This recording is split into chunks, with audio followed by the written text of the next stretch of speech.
President Trump telling Republicans to postpone their August recess until they can come up with a new health care plan. So what's next in this battle over Obamacare? Joining us now is Patrice Lee Anwuka. Patrice is a senior policy analyst at the Independent Women's Forum. Good morning, Patrice. Good morning. All right, so a new Fox News poll says that 60% of voters want to keep Obamacare and just make it better. What do you think? Should Republicans rethink repeal only? Well, I think the American public is tired.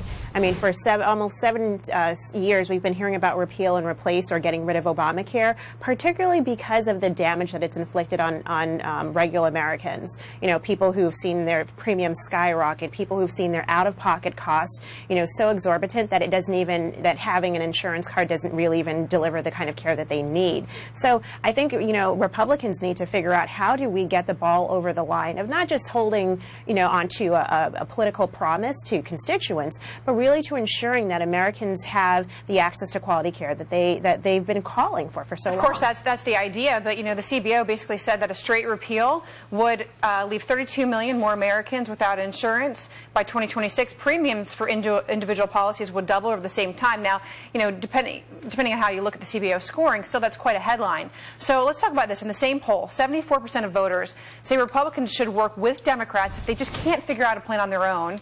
What are your thoughts? Can they get this done if they go by the bipartisan route now?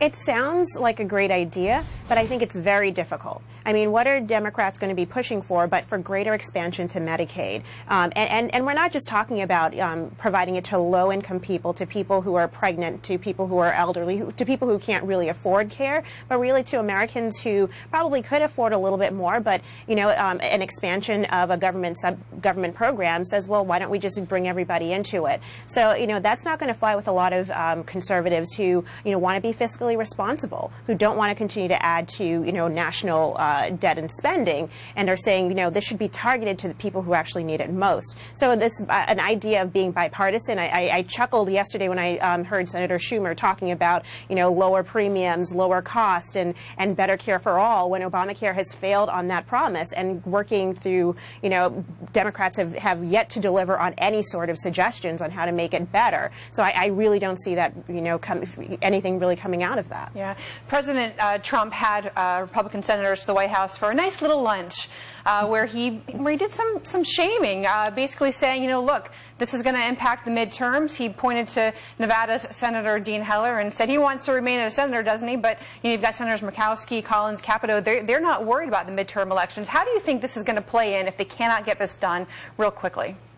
Well, what's interesting is we're hearing now that these three female Republican senators are the new face of the resistance movement.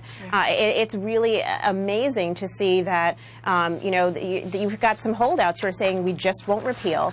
And that's not going to play to, it may play well to a few of their constituents, but it's not going to play to the larger group or larger conservatives. All right. Thanks, Patrice. We'll see how this goes. Good insight this morning.